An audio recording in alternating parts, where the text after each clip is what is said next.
Good morning students. कल हमने first unit start की थी, पेपर फर्स्ट की, मैथमेटिकल फिजिक्स की,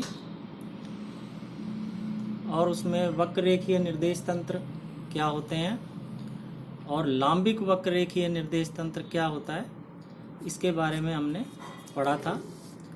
स्केल फैक्टर्स क्या होते हैं, फिर ये हमने देखा था। तो आज हम स्केल फैक्टर्स का मान कार्तीय तंत्र में निकालेंगे और आयतन अल्पांश देखेंगे क्या होता है। लांबिक वक्ररेखीय निर्देश तंत्र में रेखा अल्पांश यानी लाइन एलिमेंट क्या होता है, और पृष्ठीय अल्पांश यानी सरफेस एलिमेंट ये क्या होते हैं। जैसा कि कल हमने किया था, स्केल फैक्टर्स वो रिप्रेजेंट किए जाते हैं HI, और इसका सूत्र क्या होता है, del R upon del UI का मॉडुलस, जहाँ I is equal to 1 to 3, 3 dimensional space में I क्या होगा, 1 से 3 तक होगा। और UI अपने को पता ही है, U1, U2 और U3 ये लांबिक वक्ररेखीय निर्देशांक है। R स्थिति सदिश है। तो स्केल गुणक होता है आधार सदिश का परिमाण यानी BI का मॉडुलस, और BI होता है del R upon del UI। अब हमें क्या करना है, हमसे पूछा गया है कि कार्तीय निर्देश तंत्र में स्केल गुणकों के मान प्राप्त कीजिए।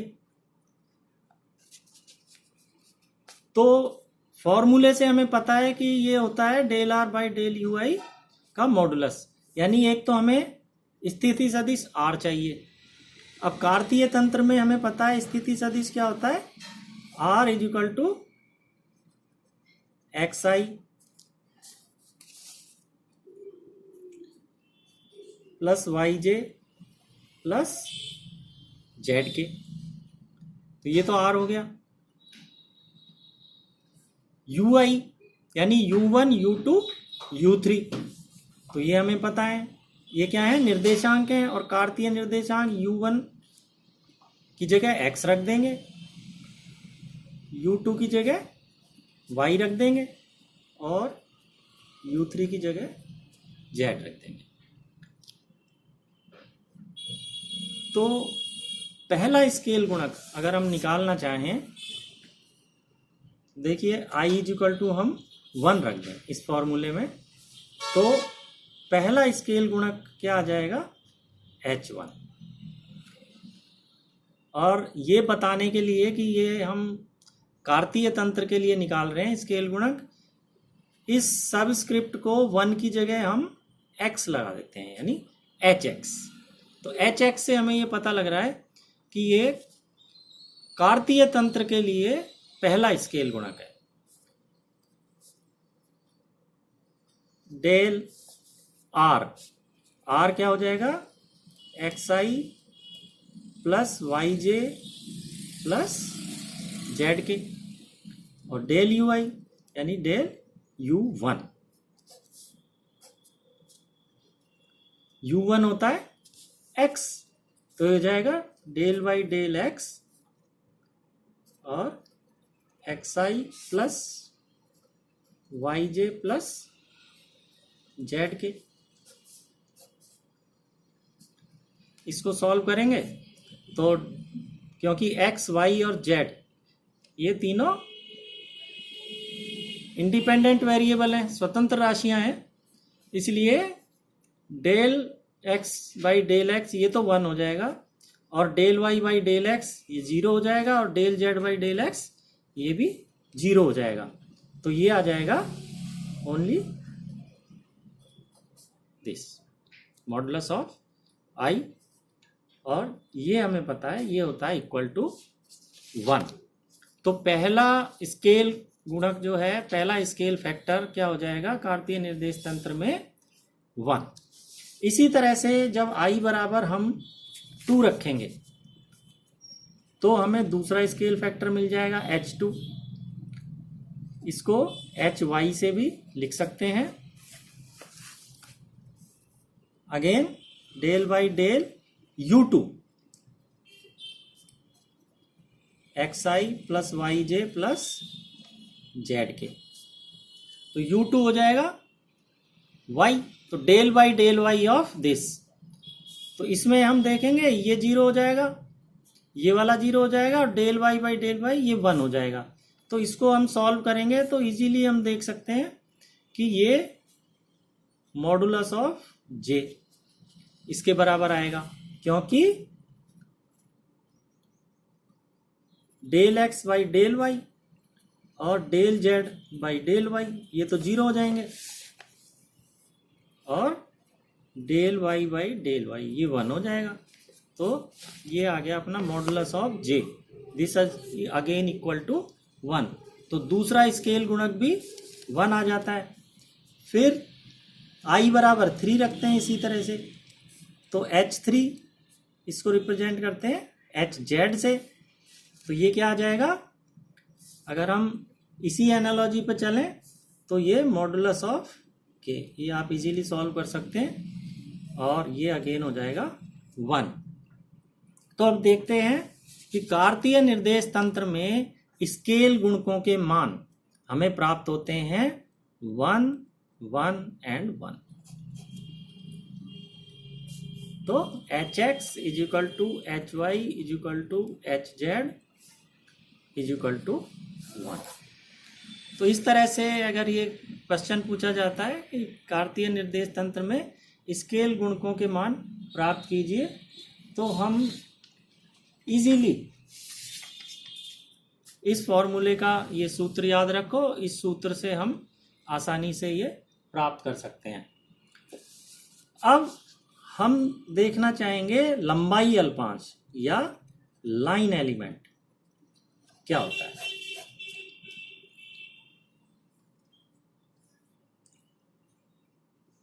देखो, कार्तीय तंत्र में आपने पढ़ा हुआ है एक्स अक्ष पर अगर हमने एक छोटा लंबाई अल्पांश लेना हो तो क्या लेते हैं, dx।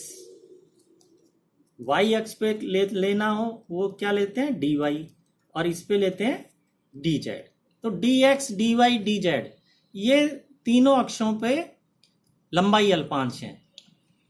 इसी तरह से इन जनरल हम देखना चाहेंगे कि लांबिक वक्ररेखीय निर्देश तंत्र, उसमें लंबाई अल्पांश जहां पे अक्ष कौन कौन सी होती है, u1 अक्ष, u2 अक्ष और u3 अक्ष, यानी x इसकी जगह u1, u2 और u3 ये हो जाती हैं। तो वहां पे लाइन एलिमेंट जो है उसका मान या उसके लिए एक्सप्रेशन क्या होगा।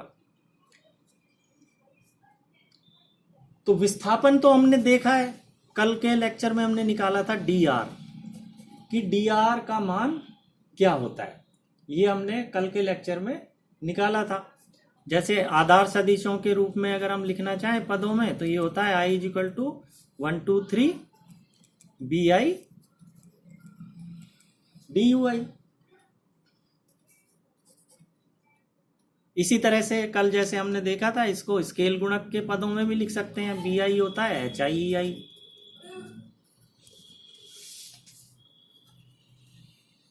तो hi dui ei ऐसे भी लिख सकते हैं। अब लाइन एलिमेंट होता है इस dr का परिमाण, dr का जो परिमाण है वो लंबाई अल्पांश कहलाता है और उसको व्यक्त करते हैं किससे, dl से। उसको व्यक्त किया जाता है dl से, यानी dl is equal to dr modulus. तो लंबाई अल्पांश क्या होता है, dr का मॉडुलस, ये लंबाई अल्पांश कहलाता है।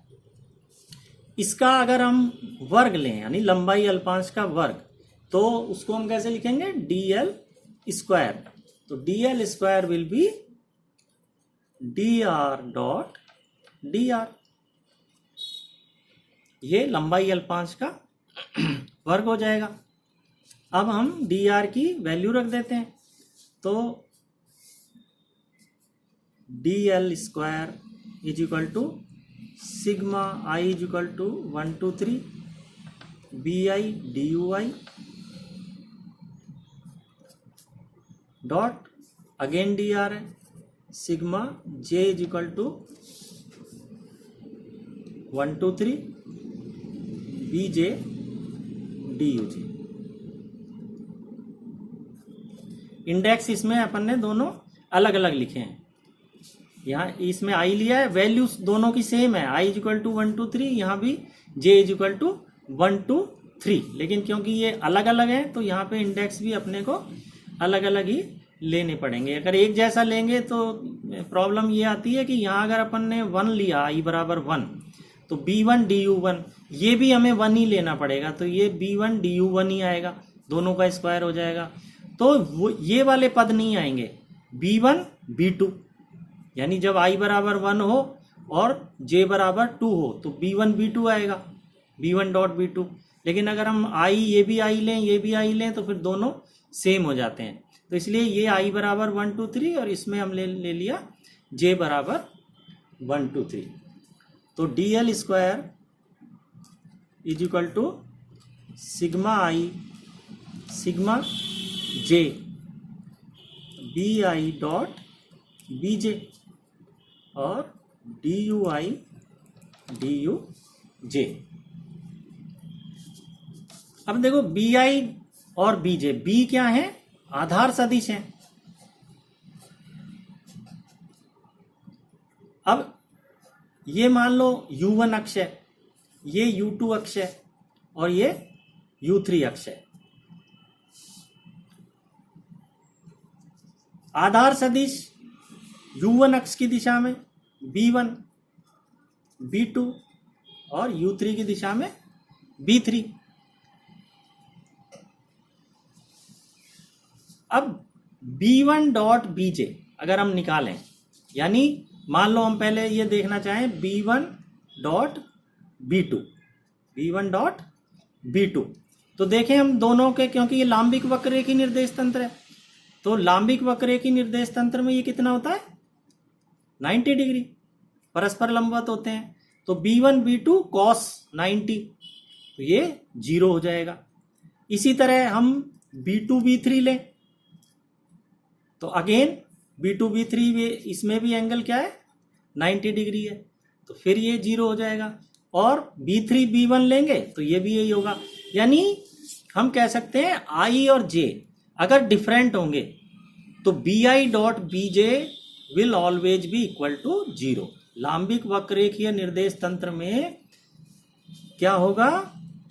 bi dot bj will always be equal to 0 whenever, यानी जब भी i is not equal to j। ये इस कारण से 0 हो जाएगा क्योंकि तीनों अक्ष परस्पर लंबवत हैं। तो अब ऑप्शन क्या बचता है कि i और j समान हो।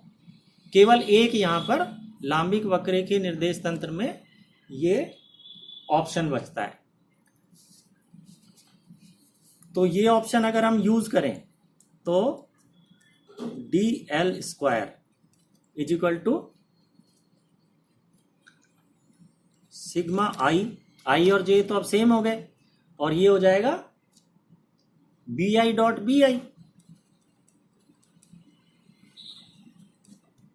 और डी यू आई, क्योंकि आई और जे अब समान हो गए हैं।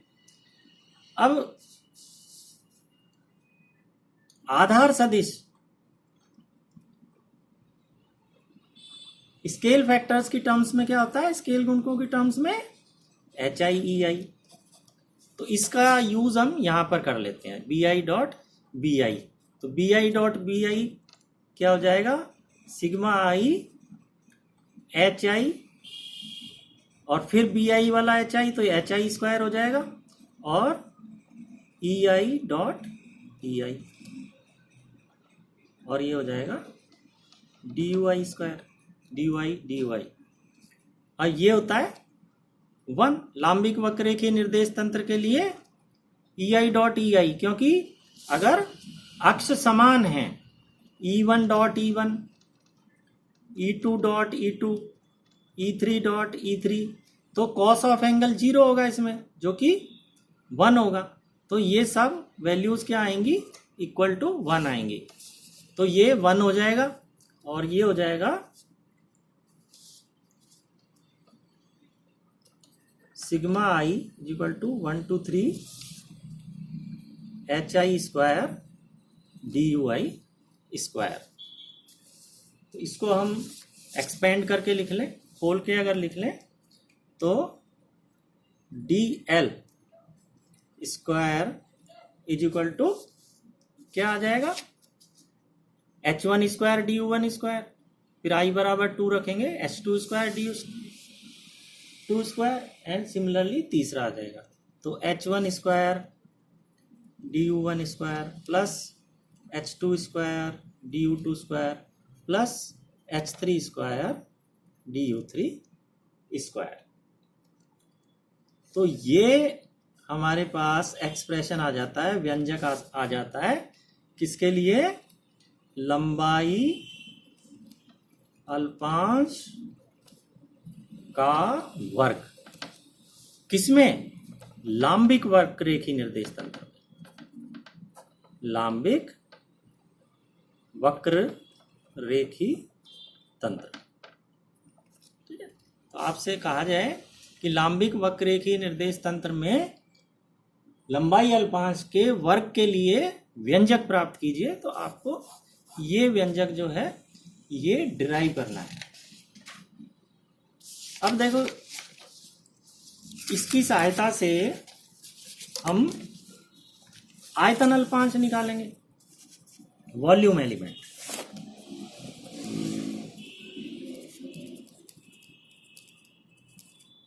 यानी आयतन अल्पांश।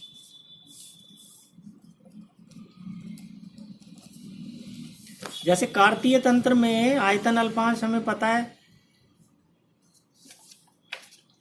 क्या होता है, dv dx dy dz। तीनों जो लंबाई अल्पांश हैं x अक्ष पे, y अक्ष पे, z अक्ष पे, उनको आपस में गुणा कर दें। तो ये लंबाई अल्पांश तो आप इससे फैमिलियर हैं कि कार्तीय तंत्र में इसका मान होता है dx dy dz। अब हमने देखना है कि लांबिक वक्ररेखीय निर्देश तंत्र में इसके लिए व्यंजक या एक्सप्रेशन क्या आएगा। तो इसके लिए हमें चाहिए होगा लंबाई अल्पांश u1 वक्र पर, u2 वक्र पर और u3 वक्र पर। उनको फिर हम तीनों को मल्टीप्लाई कर देंगे तो हमारे पास वॉल्यूम एलिमेंट आ जाएगा। अब हमें पता है कि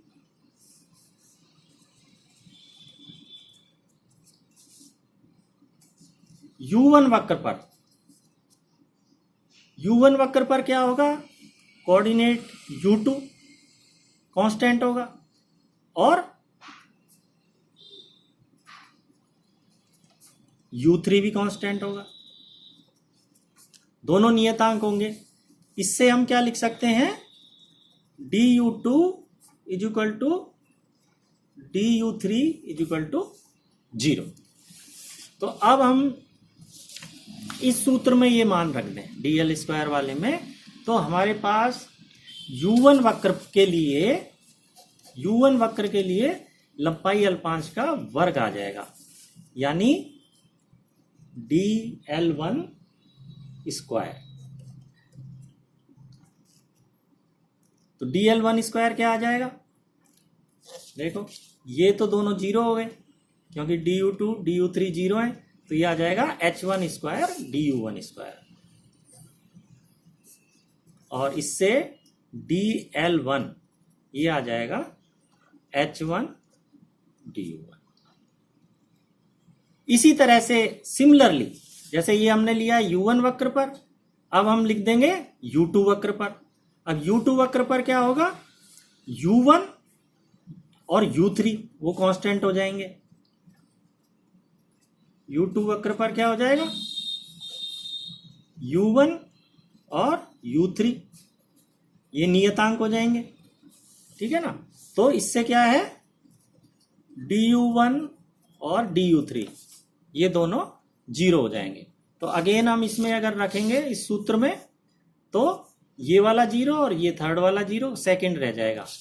तो u2 वक्र के लिए लंबाई L5 dl2 square is equal to h2 square du2 square, और इससे आ जाएगा dl2 is equal to h2 du2।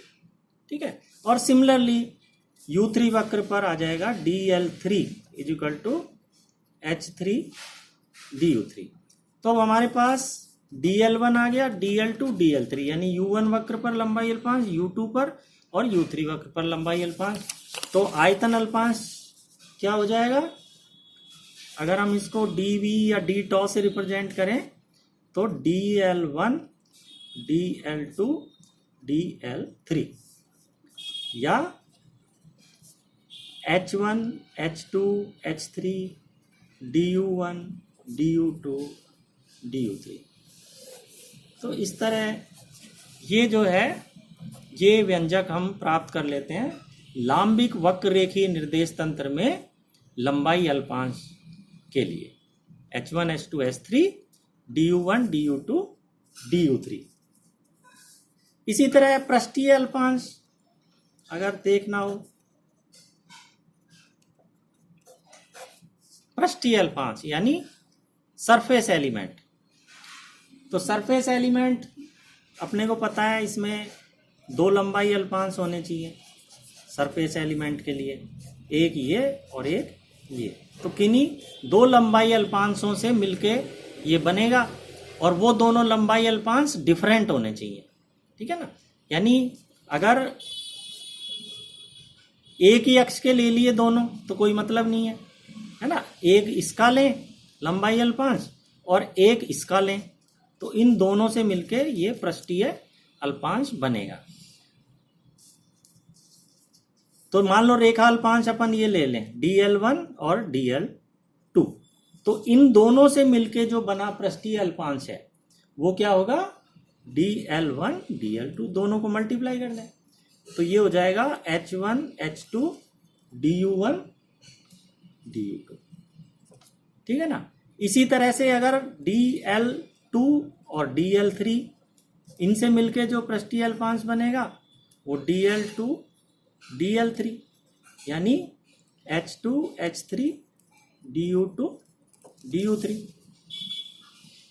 और इसी तरह से dl3 और dl1 इन लंबाई अल्पांशों से जो पृष्ठीय अल्पांश बनता है सरफेस एलिमेंट वो क्या होगा, dl3 dl1 यानी h3 h1 du3 du1। तो ये तीन जो हैं ये पृष्ठीय अल्पांश होंगे, यानी ये डिफरेंट होना चाहिए, जैसे ये 1 2 2 3 और 3 1। तो ये हमारा हो गया पृष्ठीय अल्पांश। तो आज हमने आपको कार्तीय तंत्र में स्केल फैक्टर बताए, उनको कैसे निकालते हैं, रेखा अल्पांश लांबिक वक्र के निर्देश तंत्र में, आयतन अल्पांश और पृष्ठीय अल्पांश। तो आई होप आपको ये अच्छी तरह समझ में आ गया होगा और इसका जो टेक्स्ट है यानी एक तरह से नोट्स के रूप में मैं व्हाट्सएप ग्रुप में डाल दूंगा और इस वीडियो का भी लिंक होगा वहाँ पर, तो आप वहाँ से अपने नोट्स बना सकते हैं और साथ ही साथ इनकी तैयारी कर सकते हैं। Thank you students.